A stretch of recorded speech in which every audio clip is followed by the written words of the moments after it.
Gloria a Dios. Yo no sé si ustedes vieron el noticiero y vieron la información de Corea del Norte. A ver, levante la mano. Yo sé que Marcelo sí. Dos nomás. Tres. Lo de Corea del Norte. El líder de Corea del Norte, Kim Jong no sé cuánto. Yo le voy a contar un poquito a los que no saben. Y cuando escuché nuevamente en las noticias este líder, este presidente de Corea del Norte, automáticamente vino a mi mente el pastor Pablo, que hace más de un año estuvo aquí y compartió algo. Y vino a mi mente porque nuevamente este hombre salió en las noticias. Porque este hombre, Corea es una potencia mundial en armas químicas, biológicas, y este hombre en su nación generaron y cuentan con una bomba de hidrógeno. Hay otras naciones como Rusia y demás que tienen bombas de hidrógeno. Pero este hombre hizo una prueba hace muy poco tiempo con una pequeña bomba que esa prueba generó terremotos que en la escala de Richter tiene un nivel de 5 grados. Usted imagínese que este hombre lo hizo para demostrarle al mundo que estaba preparado para guardar la soberanía de su pueblo. Pero a la verdad, aún las Naciones Unidas están en contra de eso. Las bombas que ellos tienen, ¿usted alguna vez escuchó hablar de la bomba de Hiroshima y de Nagasaki? Lo que destruyó, bueno, no tiene comparación eso. Es un poroto esa bomba a comparación de la bomba de hidrógeno que tienen ellos. Es destructiva, pero 1000 veces más. Creo que casi nadie tiene esa bomba. Y ellos sí la tienen. Este hombre es un dictador en su nación. Este hombre es un criminal, un político, y ejerce un gobierno dictatorial sobre su nación. Y le voy a contar un poquito para que usted sepa, este año 2015 que pasó, mandó a ejecutar ya a 15 personas. Todos aquellos que él cree y considera que se sublevan contra su autoridad, los manda a ejecutar. Entre ellos mandó a ejecutar a su tío. ¿Sabe qué hizo con su tío? Lo encerró en una jaula totalmente desnudo, con 200 perros hambrientos. Y lo hizo delante de toda su comité y de sus vasallos, mientras veían cómo estos perros despedazaban a su tío, porque él consideró que porque en 2 o 3 reuniones su tío objetó con algo que no estaba de acuerdo con él consideró, se está sublevando contra mi gobierno, contra mi poder, y está en riesgo que se lo coman los perros. Este mismo hombre mató a su tía, la envenenó, a la esposa de su tío. En el 2014 mató, o 2011, no me acuerdo, 33 creyentes, porque Corea está dividida en Corea del Norte y Corea del Sur. Y un misionero evangelizando se infiltró en Corea del Norte y tuvo contacto con algunos creyentes. Y dentro de esos también había familiares de él. Y se enteró. Y los mandó a fusilar a todos. Parientes, no tiene drama de matar a sus hijos, no tiene drama de matar a su madre, a quien sea, con tal de no perder el control. Ese hombre es un coreano y está en Corea del Norte actualmente y posee una bomba de hidrógeno que si la tira puede destruir tremendamente no solo una nación, sino contaminar gran parte del planeta. ¿Por qué le digo esto? Porque la Biblia también me habla de hombres así. Yo le voy a invitar que abra su Biblia en Mateo, Y mientras usted hable su Biblia, voy a hacer una oración para que Dios sea quien ministre la palabra de esta noche. Padre eterno, el príncipe de paz, en tus manos, Señor, depositamos tu palabra para que tu Espíritu sea quien ministre la enseñanza. Padre, quita y rompe todo lo que perturba e impide el obrar de tu Espíritu a través de tu palabra. Abre la mente, el entendimiento. Padre, golpea los corazones, Dios mío. Quebranta, Dios mío.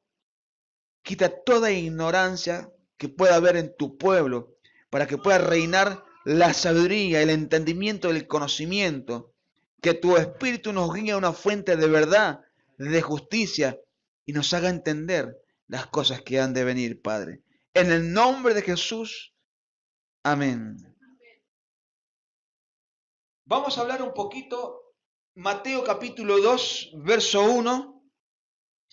Dice lo siguiente: cuando Jesús nació en Belén de Judea, en días del rey Herodes, vinieron del oriente a Jerusalén unos magos, diciendo: ¿dónde está el rey de los judíos que ha nacido? Porque su estrella hemos visto en el oriente y venimos a adorarle. Oyendo esto, el rey Herodes se turbó y toda Jerusalén con él. Y convocados todos los principales sacerdotes y los escribas del pueblo, les preguntó dónde había de nacer el Cristo. Y ellos dijeron: en Belén de Judea, porque así está escrito por el profeta. Y tú, Belén, de la tierra de Judá, no eres la más pequeña entre los príncipes de Judá, porque de ti saldrá un guiador que apacentará a mi pueblo Israel.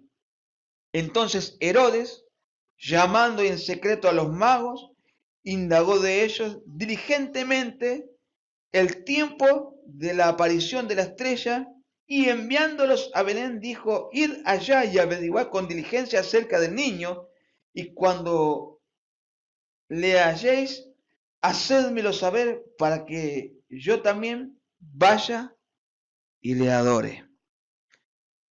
Yo quiero compartirle un poquito de información del rey Herodes. Este rey, que se llamaba Herodes el Grande, que fue muy conocido y muy famoso, fue un rey que empezó a reinar a los 36 años. Y como leíamos, reinó sobre Judea, sobre Galilea, sobre Samaria e Idumea. 40 años reinó hasta que murió. Y bajo su gobierno desarrolló la agricultura y hizo construcciones de importancia, edificó una fortaleza antonina, un palacio real, un anfiteatro y un hipódromo. Antonina, ¿por qué? Porque se la dedicó a un hombre, a un líder político, Antonio, cuando él pidió ayuda para poder tomar posesión de la tierra de Jerusalén y de Judea.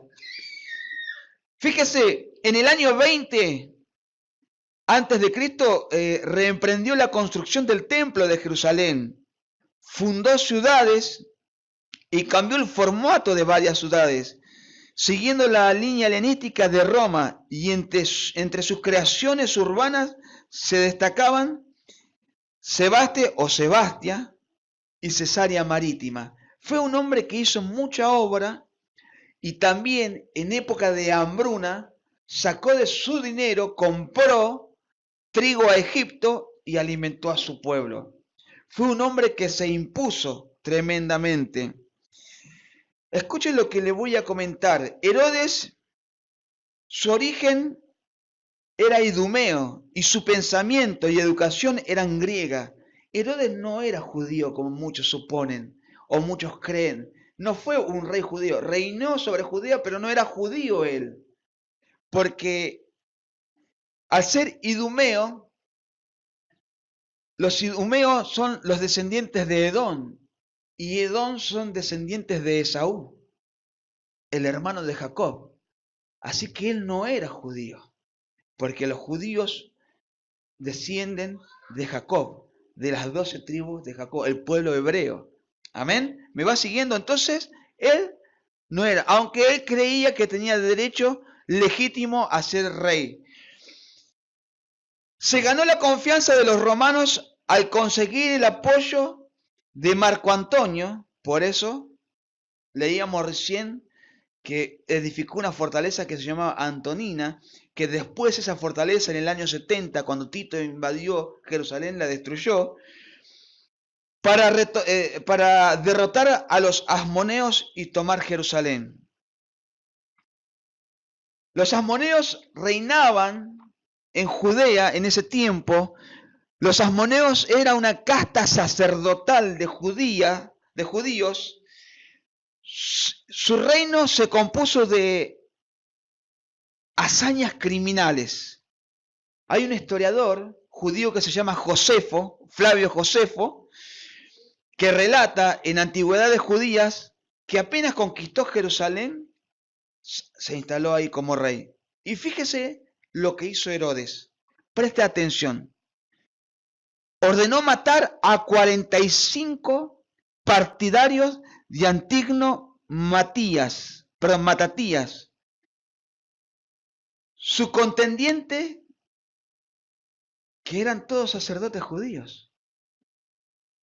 Cuando apenas entró, porque él cuando peleó para entrar y dominar Judea, estaban una casta sacerdotal que también pertenecen a los macabeos, que habían liberado a Jerusalén de Antíoco Epifanes, y después, cuando ellos reinaban, vino Herodes, pidió ayuda a este Antonio, y entró y tomó posesión de la ciudad. Y automáticamente mandó a matar a 45, que eran sus oponentes. Y también mató a Antigno Matatías, que era el sacerdote y rey en ese momento, que era un judío. Mató además a su cuñado Aristóbulo, a los 2 esposos de su hermana Salomé, a su propia suegra, que más de uno tiene ganas de darle la suegra, ¿no? Ese la probamos, dijeron. A su propia suegra Alejandra, a su mujer, que se llama Mariane. Con esta señora tuvo 2 hijos también. Era su segunda esposa. Y él la amaba y ella lo amaba a él. Y él quería ser aceptado por los judíos, porque Mariana era judía y tuvo 2 hijos, y creyendo que con esos 2 hijos el pueblo de Israel lo iba a aceptar como rey y iba a ser sus súbditos, pero no fue así. La terminó matando a ella y a sus 2 hijos, que se llamaba uno Alejandro y otro Aristóbulo. Los terminó matando. ¿Por qué los termina matando? A sus hijos que amaba, los mató. ¿Con qué cargo? Fíjese, los mató por un rumor de conspiración contra su persona, levantado por su otro hijo, Antípater, que también después de algunos años lo mató porque lo quiso envenenar a Herodes. No tenía ningún tipo de Herodes de problema en matar. Si estaba su mamá, la mataba. Mató a sus hijos, a su suegra, a su esposa, a sus cuñados, al que se le cruzaba en el camino, sácate. Este era el rey Herodes en el tiempo en que nació Jesús. Herodes, conocedor del terror, de su presencia, de su personalidad, y cuando él estaba, terror le tenía a la gente. Escuchen esto y se van a quedar impactados para que usted se haga una idea de quién era Herodes. Llegó a ordenar que cuando muriera, pasaran por las armas, sácate, le cortaran la cabeza, los mataran, a incontables judíos que previamente habían sido concentrados en el hipódromo de Jericó, con el solo fin de evitar la alegría del pueblo en el momento de su muerte. O sea que Herodes, cuando él iba a morir, dejó dicho y establecido a sus súbditos: matame a fulano, a mengano, a sultano, juntalos y ¿sabe para qué? Para que el pueblo judío no se goce de mi muerte, para que ellos también sufran y sean atormentados. Fíjese qué mente macabra tenía Herodes, el grande, el tetrarca. Formó y forjó su reino a través de ensañarse y de matar aún a su propia sangre, pero sobre todo se ensañó con el pueblo judío, el pueblo amado de Dios. Y a pesar de todo, Herodes es recordado, o su figura es más conocida por el relato de la matanza de los inocentes, relatado justamente donde estamos leyendo en Mateo. Vamos a leer el versículo, ahí nomás en el mismo libro, 16 y 18. Al 18.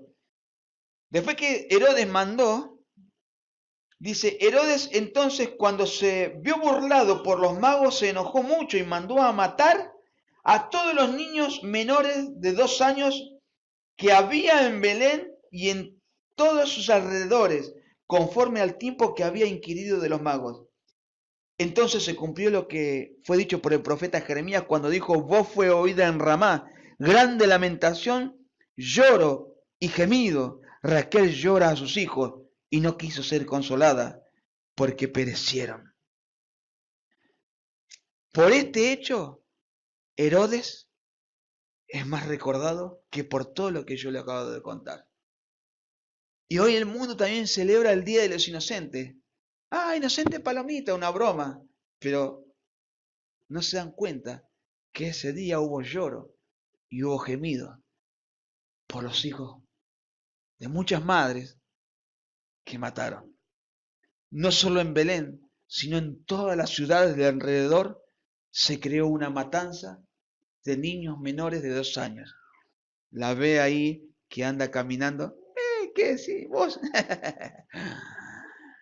Olivia, y de repente vienen y le clavan una lanza, a otra le cortan la cabeza. Tu niño que está en brazos. Eso es lo que hizo Herodes. Pero fíjense, dice la palabra que toda Jerusalén, que se turbó el rey y con el rey toda Jerusalén. ¿Por qué? Porque había nacido un bebé que supuestamente iba a ser rey de los judíos y él los mandó a exterminar. Porque lo vio y lo sintió como una amenaza a su gobierno dictatorial. Entonces, me habla de un ser que es dictatorial. ¿Usted le parece que estas personas tienen temor de Dios? No tienen ningún tipo de temor. Y va a matar con tal de no perder el control de la situación. Es capaz de hacer cualquier cosa a un ser así. ¿Sabe que Herodes tuvo muchos hijos porque tenía 10 esposas, pero nombró como sucesor cuando él murió? Y lo podemos ver en el versículo 22 a su hijo Arquelao. Fue el sucesor. Y para que Herodes nombrase un sucesor, su hijo habrá sido terrible también. Terrible habrá sido. Porque cuando Dios le avisa que ya había muerto los que procuraban matarme, y cuando vio que Arquelao reinaba, mejor dijo no.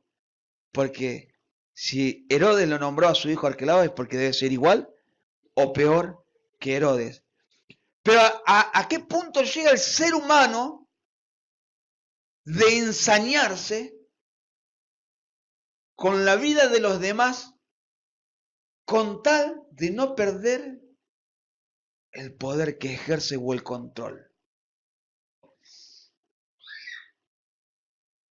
Usted me puede decir a mí: yo no maté a nadie. Y si alguna vez lo mató y llegó a Cristo, Cristo le perdonó. Pero quiero decirle que muchas veces no hay temor de Dios en los hombres y en las mujeres que están en la iglesia.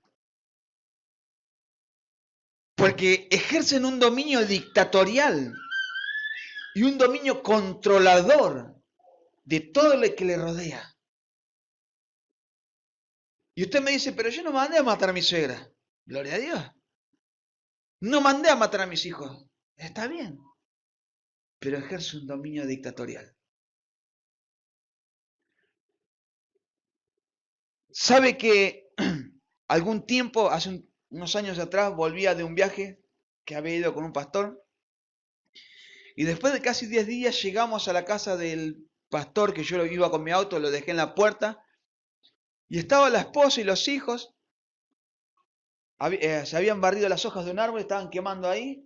Y lo estaban esperando. Y cuando nos vieron llegar, los hijos, la esposa, una alegría. Y él se bajó automáticamente del auto y los empezó a retar. Hace, pero ¿qué hacen esto acá? Y empezó a mandar a quejarse de fulano, de mengano. Digo, y yo la miro, pero hace 10 días que no te ven. ¿Sabe qué me dice la esposa? Ah, yo sé que mi marido es un dictatorial, es un dictador, pero yo lo amo. Me impactó. Porque también hay personas que se acostumbran a ser sometidas al gobierno. Y a veces en los hombres confundimos lo que es ser cabeza con un gobierno dictatorial. Cuidado, amados. Porque no mataste a nadie, pero puedes llegar a ser un Herodes en tu propia casa. O como un coreano. No tenés la bomba de hidrógeno, pero no querés perder el control. Independientemente, tal vez no querés perder el control de tu propia vida. No querés renunciar a cosas que están en tu vida porque te gustan. Entonces no buscas mucho la luz porque no querés que se salgan a la luz tus obras que están siendo hechas en las tinieblas. Entonces, no querés perder ese control de las cosas que manejas en este mundo. Jorge, por ejemplo, tuvo una batalla y hablaba algo de eso. Pero cuando hablamos de los deseos de la carne, hablamos de vicios, hablamos de pensamiento, hablamos de codiciar, hablamos de envidia, hablamos de celos. No queremos perder el control de lo que nos gusta, porque nos sentimos que tenemos cierto poder para ejercer. Y como hoy compartía la pastora y decía, ¿quién soy para yo quitarle la libertad a mi hermano o la paz? Ejerciendo sobre él un dominio. ¿Usted entiende lo que quiero decirle? ¿Comprende? Y eso influye también temor de Dios. Porque cuando tenemos ese tipo de actitudes, nos muestra que el temor de Dios no está en nuestro corazón. Siempre cuento que una vez habíamos llegado y yo era tremendo. No me gustaba que me dijeran nada, Karina, mi esposa. Nada. Y quería tener todo en orden. Iba a la iglesia. Y en la iglesia era una cosa, pero en mi casa era otra. Y fuimos a una iglesia en Loma Verde. Y se me levantó una hermana, Dios la tomó y me habló adelante de todos los hermanos. Y me dijo que era tiempo que empezara a respetar a mi esposa. Porque antes que fuese mi esposa era su sierva. Segundo, mi hermana en Cristo. Y por último, mi esposa. Que la respetara si no me quería quedar solo. Yo me quedé helado, me callé la boca. Digo, si digo algo acá me linchan. Pero ¿sabe qué? A esa mujer que me habló ese día no se lo mostró ni carne ni sangre. Se lo había revelado Dios. Y esa noche llegamos a casa donde habíamos alquilado, vivíamos en San José, en la calle Río Negro. Y no sé por qué surgió una discusión. Y puse primera. Y empecé. Y empezamos, puse segunda, puse tercera. Cuando tenía esta caja de cesta ese día. Iba Y empecé a decirle porque no quería que me dijera nada, no queríamos, y yo le quería callar la boca. Y le decía, claro, porque ahora vos sabés, porque la profeta me dijo todo a mí, en público, escucharon todo, y por eso vos te aprovechás a decirme, y empecé. No quería cambiar. No quería perder el control de lo que estaba acostumbrado a hacer. A someter y a ejercer un dominio y un sometimiento sobre mi hogar. ¿Y qué pasó? Nos fuimos a acostar. Y yo seguía. Y él se agarró, estábamos los dos en la cama acostados, y me dice, Francisco, Dios ya te habló, vos sabés lo que tenés que hacer. Y yo me volteé y se tapó. Y yo quedé... Espuma me salía de la boca. Y la miraba ahí y me retorcía como una serpiente. No quería perder el control. No quería saber nada. No me gustaba. Pero ¿sabés qué pasó dentro de mi corazón? El Espíritu de Dios empezó a obrar. Y vino una palabra a mi corazón que el Espíritu me trajo a memoria de que el pastor siempre decía: no se ponga el sol sobre tu enojo, porque vos no sabés si esa noche viene Cristo. Y si no viene, tampoco sabés si vos vas a amanecer. Y me golpeaba el corazón, y yo estaba ahí dando vueltas, antirrábica me tenían que dar. Y estaba a 20 centímetros, prácticamente los cuerpos pegados, y ella me había dado así la espalda de costado y yo estaba ahí. Y venía y esa palabra me quemaba, y tenía que, no sé, pues estaba enojado, Señor, tengo que renunciar. Y estaba ahí mi carne batallaba y yo le quería tocar el hombro y hacía una fuerza. Se lo digo. ¡Ah! Parecía que tenía legiones en ese momento. Porque no quería abandonar mi postura. Porque yo soy el que tiene la autoridad y yo soy la cabeza. Y que pensaba que por mis gritos y por mi forma de ser, era ser cabeza y ejercer dominio, y tengo la autoridad porque soy la cabeza. Y no era así. ¿Y sabes qué pasó? Y muchas veces yo tenía razón de las cosas que veía en ella, pero yo la quería cambiar. Pero ella me decía, cambia vos primero, cabezón. Y peleaba. Después de no sé cuánto tiempo pasó. ¡Ay, nomás! 20 centímetros. Y le toqué el hombro. Cuando le toqué el hombro le dije, perdóname. ¿Qué dije? Perdóname. Ni yo lo creía lo que le estaba diciendo. Que me perdonara. Me desconocía. Soy yo, decía. Perdóname, tenés razón. Necesito cambiar. Ayúdame. Te puedo asegurar que esa noche dormí como nunca en mi vida había dormido. Al otro día voy a la iglesia. Me acuerdo que estaba la pastora que también en ese momento había estado esa noche en esa reunión. La miré y le dije, nunca más. Y me empecé a callar la boca. Y empecé. Fue todo un proceso. Claro que sí. Pero es una batalla que tenemos que vencer. Y a su tiempo, lo que yo veía de ella, que me hacía mal, aprendí a callarme la boca. Aunque muchas palabras de ella eran hirientes para mi vida, aprendí a callarme la boca. Y a su tiempo Dios trató con ella. Pero ¿sabe quién era yo? Yo era un hipócrita. Que tenía una viga en el ojo queriéndole sacar la paja a todo el mundo. Y no me daba cuenta de la viga que tenía en mi propio ojo. ¿Se da cuenta? Y usted me dice, no maté a nadie. Pero a veces en su casa, mamá, deja mucho que desear. Temor de Dios. Cuando uno tiene temor de Dios, se reconoce y accede al cambio. Escuche esto. Tenemos que dejar que el Espíritu gobierne nuestras vidas. Porque si decimos ser espirituales, tenemos que demostrarlo con hechos.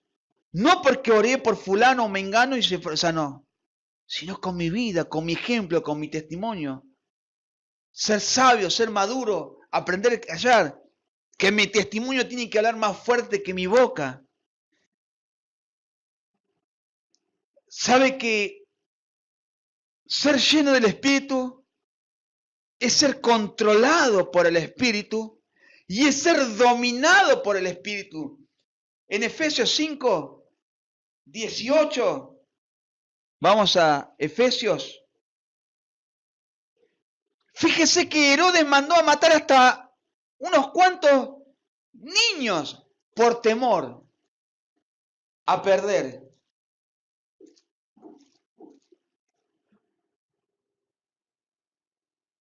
Efesios capítulo 5, verso 18. No os embriaguéis con vino, en lo cual hay disolución. Antes bien, sed llenos del Espíritu. Cuando uno se embriaga con vino, no es dueño de sí mismo. Le da rienda suelta a la carne, hace lo que quiere, pierde el control de sí mismo y termina haciendo cualquier cosa. Pero Dios que te dice, no hagas cualquier cosa.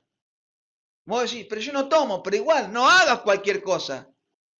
Mejor sé lleno del Espíritu. Que el Espíritu te gobierne, que el Espíritu te domine. Porque de esa forma vas a entender el temor de Dios. Verso 19. Hablando entre vosotros con salmos, con himnos y cánticos espirituales, cantando y alabando al Señor en vuestros corazones. No quiere decir que vos estés en tu casa, hola mi amor, ¿cómo andás? No, que andes cantando ahí. Sino que cuides tu boquita. Porque Dios va a juzgar toda palabra ociosa que salga de tu boca. Porque la Biblia lo dice. Dios va a juzgar toda palabra ociosa y va a traer a juicio todo lo que salga de tu boca. Cuando degradás a tus hijos, cuando los insultás, cuando degradás a tu esposo, a tu esposa, Dios te va a juzgar por eso. Hablando entre vosotros con salmos, con himnos y cánticos espirituales, cantando y alabando al Señor en vuestros corazones. Te está diciendo que haya paz en tu corazón, que Cristo reine en tu hogar, que es hora de matar a Herodes, que Herodes tiene que morir, que este norcoreano tiene que morir, que muera en tu casa, que somete, que gobierna, que no quiere perder el control. Pero hay un detalle, para vos poder lograr esto, necesitas que Dios controle tu vida. Pero no de labios, sino de corazón y de hecho. Si Dios controla tu vida, ¿estás dispuesto? ¿O vas a generar una pelea como generó mi hermano Jorge? Que sí, que no, que tomá, que te doy, que se digo, pero el diablo que viene, que esto, que lo otro. Determinación en la vida en Cristo, amados. Porque decimos una cosa, pero hacemos otra. Usted puede ver ahí unas palabras en el pizarrón que están en hebreo, irat, yaguar y gur. Irat, temor a Dios, respeto, homenaje, devoción y veneración. La segunda palabra es temor o temer. Y la tercera, temblar, morar, habitar, juntarse. ¿Y con quién tenés que juntarte? ¿Con quién? Con el Señor. Con el Señor. Proverbios 14:27. Ya terminamos, amado. No se me asuste. ¿O está teniendo temor de perder el control de su vida?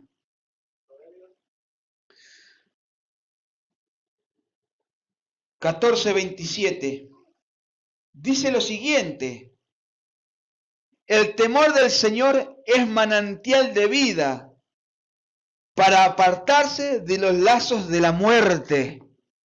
¿Querés vida? Necesitas el temor de Dios, porque eso es vida. Tenemos que llegar a decir, ya no vivo yo, Cristo vivo en mí. Manantial de vida, porque para mí el morir es ganancia.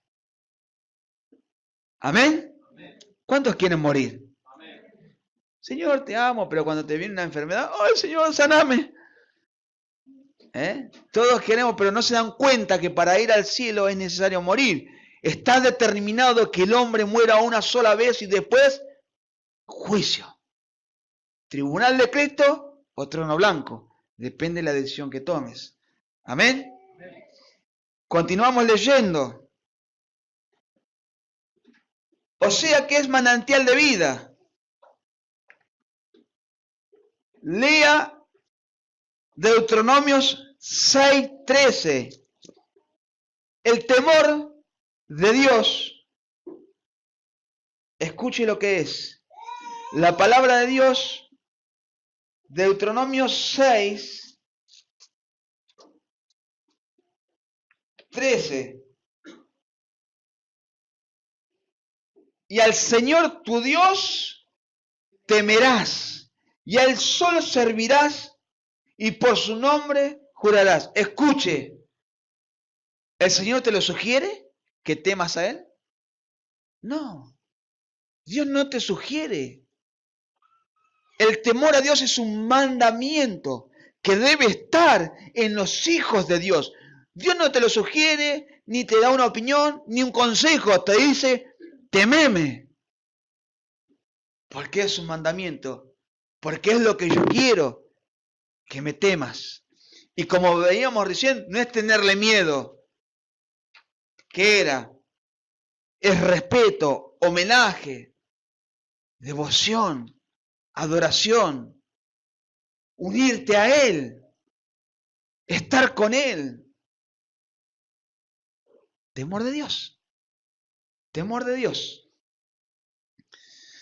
¿Sabe que el temor es el resguardo contra el mal? Es el medio para buscar la santidad. Es el principio de la sabiduría. Temor a Dios. Así lo dice el proverbio. El principio de la sabiduría es el temor al Señor. ¿Cuántos tienen temor? ¿Cuántos? Temor. ¿Está dispuesto a usted? ¿Sabe que el ser humano nunca quiere el control de la tele, quiere el control de esto, quiere manejar todo?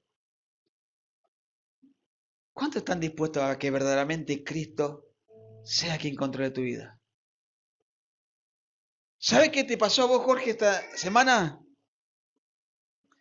Tuviste que aprender a ejercer el dominio propio. Es algo que tenemos que hacerlo. Y más cuando estamos delante de la gente.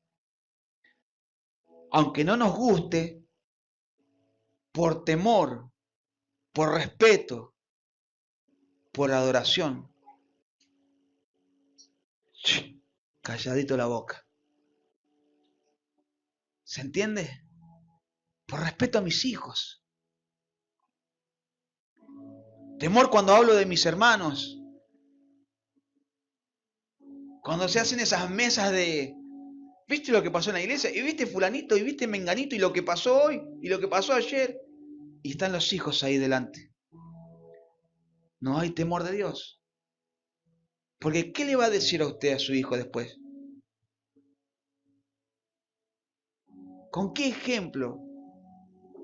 ¿De qué forma le va a decir si no le está dando ejemplo? cuando degrada a la persona que usted tiene a su lado? ¿Con qué ejemplo le habla? Se acabó el temor, ¿no? Recién teníamos todo temor y ahora, pero es una realidad.